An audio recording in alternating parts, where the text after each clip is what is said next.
Today I'm going to share with you 5 bottles of rum that I would buy if I was new to rum or just getting into it with the specific emphasis on making cocktails. That's simple classic cocktails like the mojito and the daiquiri to tiki drinks and tropical drinks. And first, a couple of ground rules. I know I'm missing a lot. I chose these because of personal preference, price, and their rums readily available for the most part. And they check a lot of boxes when making cocktails. But before we start, the most important thing to know and remember is that rum is the most diverse category of spirits. Classifying rums is next to impossible.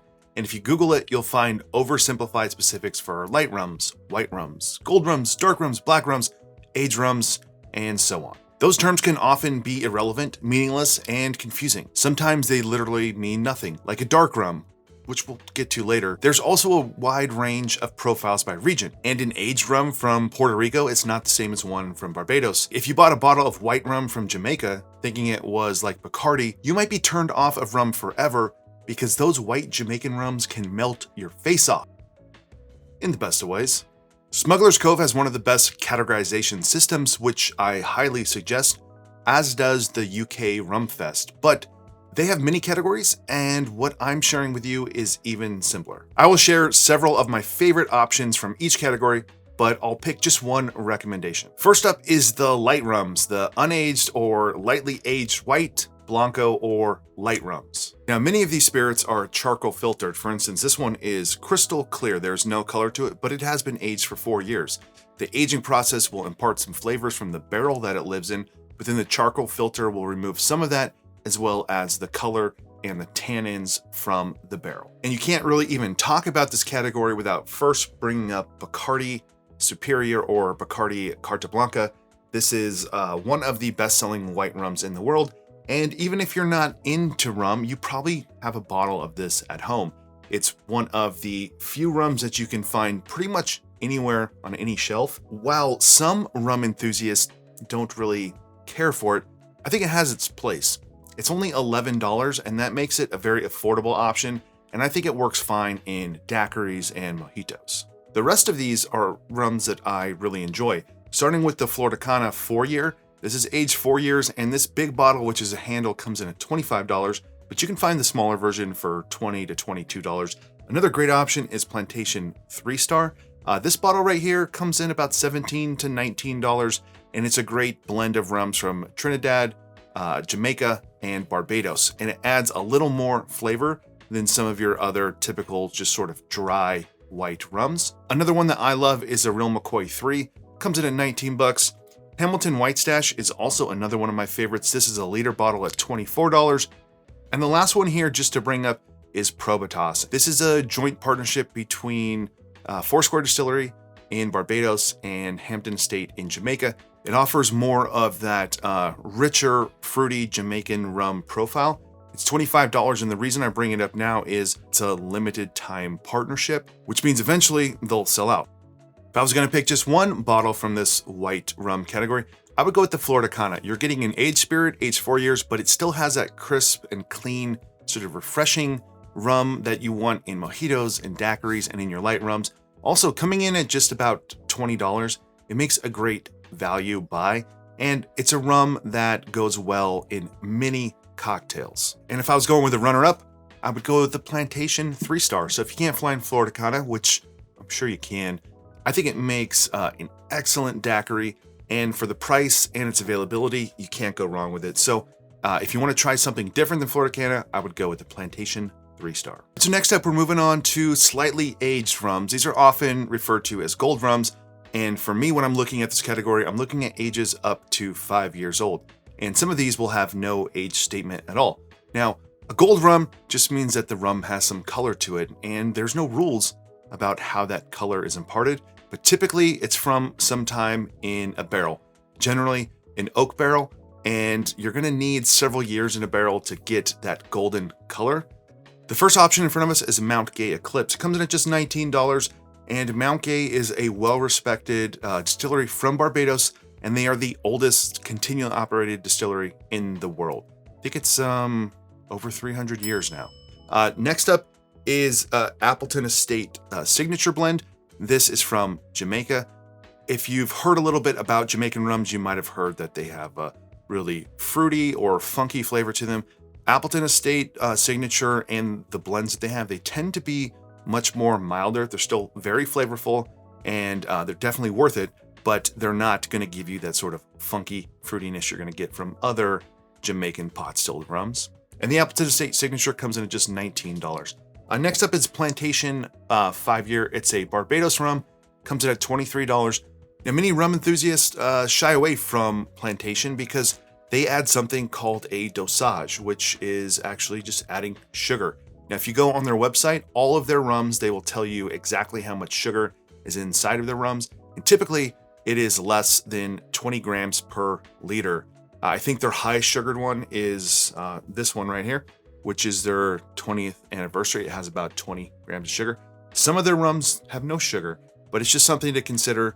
They are transparent about it now on their website. So if that's something you're looking at, a rum that has no additives, you want to check their website first. There is really no law that says that they have to disclose what's inside of that rum. So some of them could have 5 grams of sugar or 10 or 20, and you won't know unless you look on their website to see if they even have that information available. Otherwise, you can go to some rum websites and forums where users have their own hydrometers at home where they're testing to see about the additives inside of rums. Now, the last one I have here is Rum Barbancourt. It comes in at $22. It's from Haiti, and it's aged 4 years. But this rum is nothing like the others, and I'm actually not suggesting it here, just kind of trying to prove a point that you can go to your liquor store, and if you're looking for an aged rum, if you were to pick this out, it's entirely different than the rest of these, and you're gonna get a totally different cocktail if you use it. So kind of knowing the regionality of rum will help you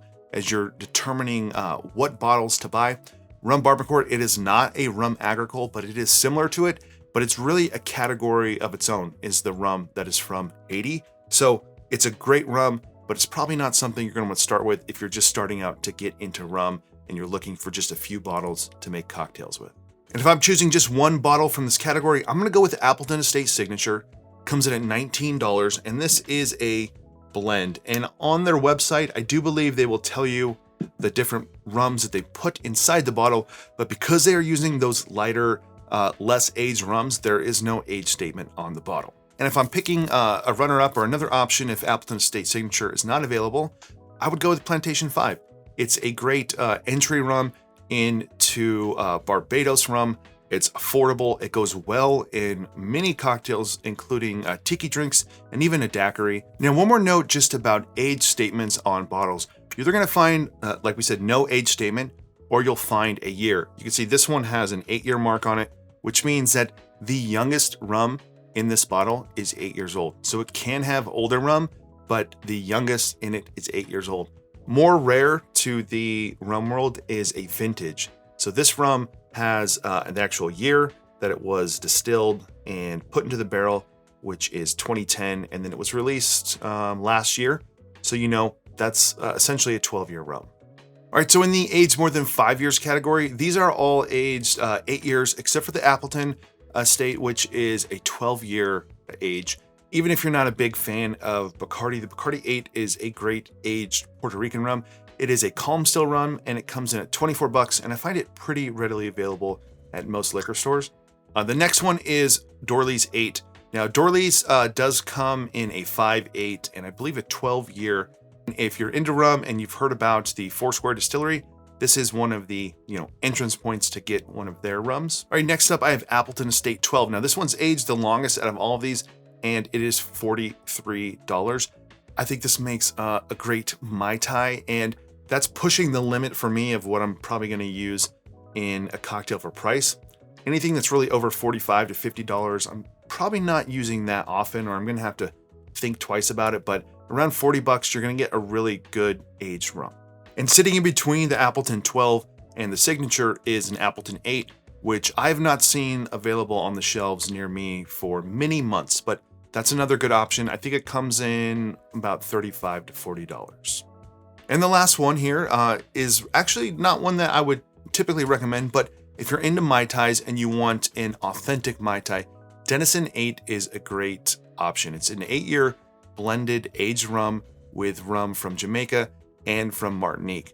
The people at Denison collaborated with Martin Kate from Smuggler's Cove to develop a rum that was based on one of the iterations of Trader Vic's Mai Tai. So it's based not on the original Mai Tai, but on I think the second or third variation of the Mai Tai. It is a rum that is trying to mimic the rums that were put into Mai Tais back in the 1950s. So my recommendation here, if you can get it, it is the Dorley's 8.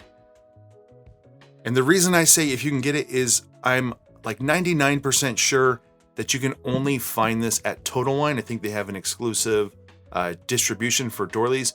If you can find Dorley's 8, I would use that as a great entry Barbados rum for cocktails. And if not, Bacardi 8 is another great option. And if you use Jeff Beachbumberry's Total Tiki Guide app, they call for Bacardi 8 in a lot of the recipes. Now, the next category is a region, or specifically a country, and I'm giving Jamaican rum its own category here. Now, Jamaican rum is different because it's heavy, it's complex, it's quite literally has more congeners in them than the light rums, and you'll hear the term funky or hogo, and what that refers to is an old French term which means high taste. But typically in these, it's maybe a rum that's for people that are a little more advanced, a little more into rum, but you're gonna get those tropical fruit flavors. You're gonna hear things like overripe or even rotten banana. Sometimes you'll hear things like gasoline or glue, but they do make delicious rums.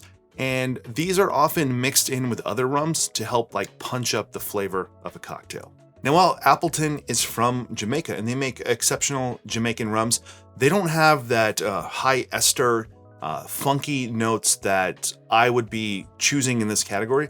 So while it's an awesome Jamaican rum, that's why it kind of won the other category. It's just a little more mild and approachable. These three in front of me have more of that traditional Jamaican taste that you might know, you might hate it, you might love it.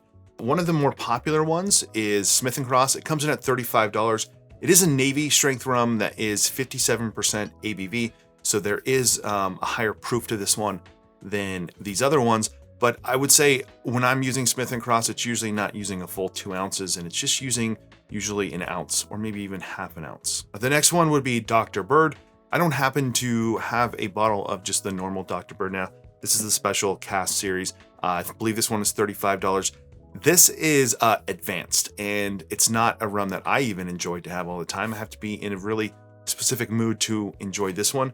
But if you like that type of rum, this will really kick up your cocktails easily and provide like a totally different flavor profile than most people are used to. All right, last here is Plantation Zaimaka. It comes in at 26 bucks, and this is Plantation's first 100% Jamaican rum. Unlike other Plantation products, this is dry. There is no sugar added to this. And if you are just getting into Jamaican rums, I think this is probably one of your best options. It's going to be the most approachable and the most similar to other rums you've had. And if I'm picking just one bottle to have, I'm gonna go with Smith & Cross. They're readily available across the United States, so you should have no trouble finding it unless your store is just out of stock right now. Just 35 bucks. This will punch up your cocktail pretty quickly. You can use it in small doses. If that's not available, I would do the Plantation Zaimaka. Approachable, easy Jamaican rum. And if you just want a rum that you can sip on, I think it's a good rum to sip on for someone starting out in your rum tasting journey and in tasting Jamaican rums. So the last category I'm going to share with you is probably the least important. I don't think it's something that you're really going to have to invest in if you don't want to. It's the Overproof and the 151 rums. Many tiki drinks call for a float of 151 or just a half an ounce, quarter ounce of 151. These all sort of work. There's not a ton of options in the 151 category. The one that we've all heard of, Bacardi 151, it no longer exists. They stopped making that. And these are the options that I tend to see out there the most. The first is Don Q 151. It's $24. I don't have really anything positive or negative to say. If you need a 151, it's all they have. It's pretty much a good option. That's kind of why I got this one. It was all they had at that time. The next one is Lemon Heart 151. It's $36. It's a well-beloved dark 151 rum. Next to this one is Hamilton 151. This is one of my favorites, but like I've mentioned before, it's not always available everywhere. It comes in at $33. And last but not least is the Plantation OFTD. This one is not 151. It is 69% alcohol by volume, which puts it at 138 proof. So if I'm going with one overproof rum, I would probably choose Plantation OFTD. It's $30. You get a full liter for that $30, so there's some more value here. And while it's not 151, it will light things on fire, and that's what we're kind of going for here. So it's an exceptional dark rum, and you'll see on the bottle it says OFTD, Old Fashioned Traditional Dark, but that's not what that stands for. It actually stands for that's delicious, because that's what someone said. They wrote it down. They had to figure out a different way to use that acronym to put it on the bottle, and that's what they did. Old Fashioned Traditional Dark. Also for me, the Don Q 151 comes in handy. Like I said, nothing wrong with it, but if you just want to mess around,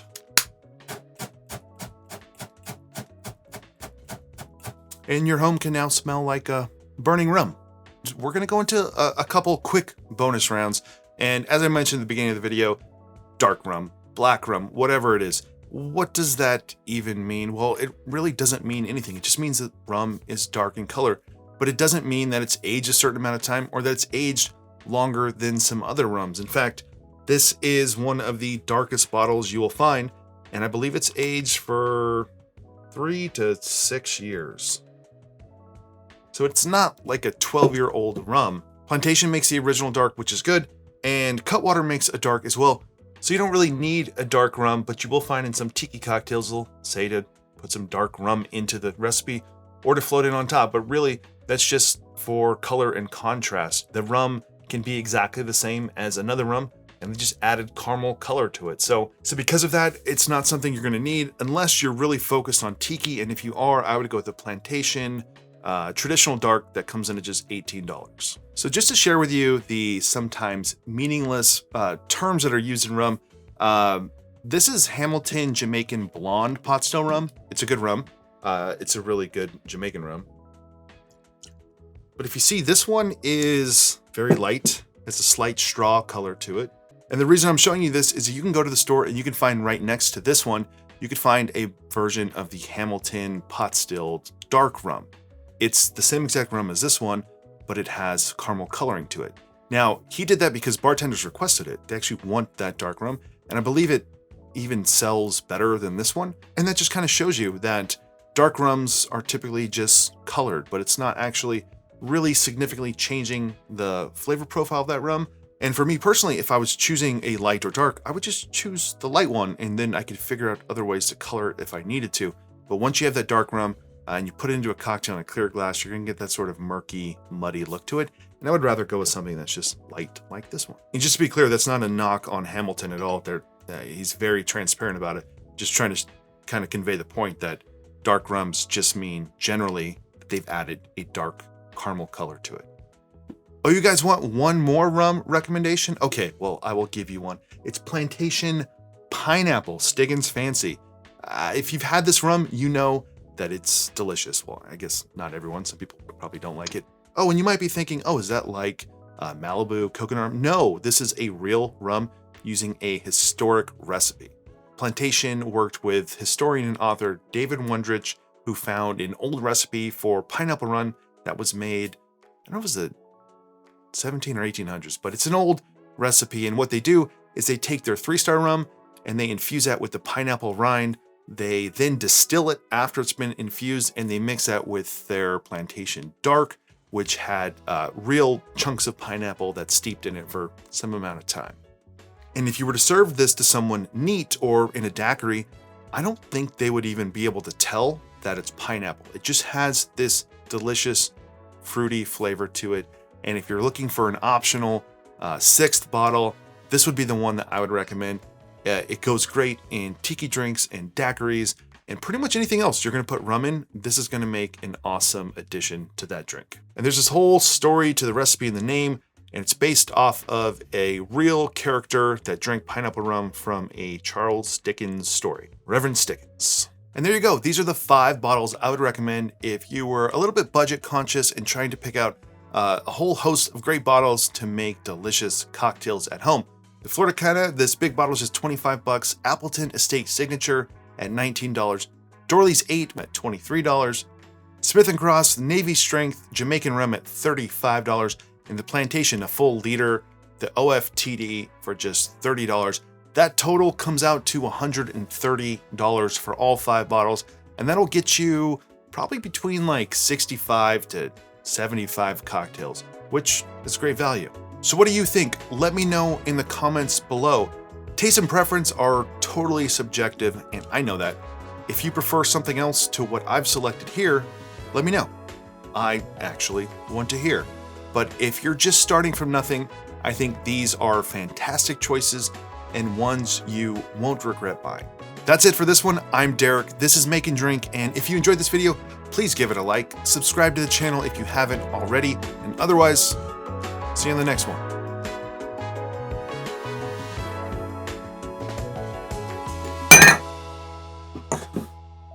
Smells like Jamaican rum. Sorry, Ed. Spilled your rum.